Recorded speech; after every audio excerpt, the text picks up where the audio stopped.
ఆహారం, వస్త్రాలు, వైద్యం ఈ 3 మనిషికి ఎంతో ముఖ్యమని ప్రత్యేకంగా చెప్పాల్సిన పని లేదు. అందుకే ఈ 3 రంగాల్లో వ్యాపారాలు చేసేవారికి నష్టాలు చాలా తక్కువగా ఉంటాయి. ప్రతి మనిషి ఈ 3 లేకుండా జీవించలేడు. కాబట్టి ఇలాంటి వాటిలో నడుస్తున్న మార్పులకు అనుగుణంగా కొత్తగా ఆలోచించి వ్యాపారం మొదలుపెడితే లాభాలు పంట పండడం ఖాయమని చెప్పడంలో ఎలాంటి సందేహం లేదు. అలాంటి ఓ బెస్ట్ బిజినెస్ గురించి ఈరోజు తెలుసుకుందాం. మెడికల్ ఫీల్డ్లో ఖచ్చితంగా అవసరపడే వస్తువుల్లో సర్జికల్ కాటన్ ఒకటి. రోజురోజుకి పెరుగుతున్న జనాభా శస్త్రచికిత్సల నేపథ్యంలో సర్జికల్ కాటన్ను ఎక్కువగా ఉపయోగిస్తున్నారు. కాబట్టి మార్కెట్లో ఉన్న ఈ డిమాండ్కు అనుగుణంగా కాటన్ తయారీ బిజినెస్ ప్రారంభిస్తే భారీ లాభాలు పొందవచ్చు.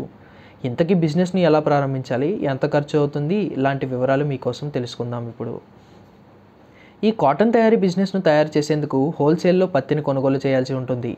ఇక కొనుగోలు చేసిన పత్తిలో కొన్ని కెమికల్స్ వేసి వాషింగ్ చేస్తారు. అనంతరం శుభ్రం చేసిన పత్తిని సర్జికల్ కాటన్గా తయారు చేసేందుకు పలు రకాల మిషన్స్ కావాల్సి ఉంటుంది. చివరిగా పత్తిని రౌండ్ షేప్లో ప్యాకింగ్ చేస్తారు. చివరిగా వీటిని రకరకాల బరువుల్లో విక్రయిస్తారు. మీ సొంత బ్రాండింగ్తో ఈ కాటన్ను మార్కెటింగ్ చేసుకోవచ్చు. అయితే ఈ వ్యాపారాన్ని ప్రారంభించాలంటే పెద్ద మొత్తంలో పెట్టుబడి పెట్టాల్సి ఉంటుంది. తక్కువలో తక్కువ ఈ వ్యాపారానికి అవసరమైన మిషన్స్ ధర 70 లక్షల వరకు ఉంటుంది. ఇక రా మెటీరియల్స్ కోసం 15 లక్షల వరకు అవసరపడుతుంది. అయితే పెట్టుబడికి తగ్గట్లుగానే లాభాలు కూడా ఉంటాయి. నెలకు లక్షల్లో ఆదాయం ఆర్జించడం ఖాయం. ఈ బిజినెస్కు సంబంధించి యూట్యూబ్లో కూడా ఎన్నో వీడియోలు లభిస్తాయి.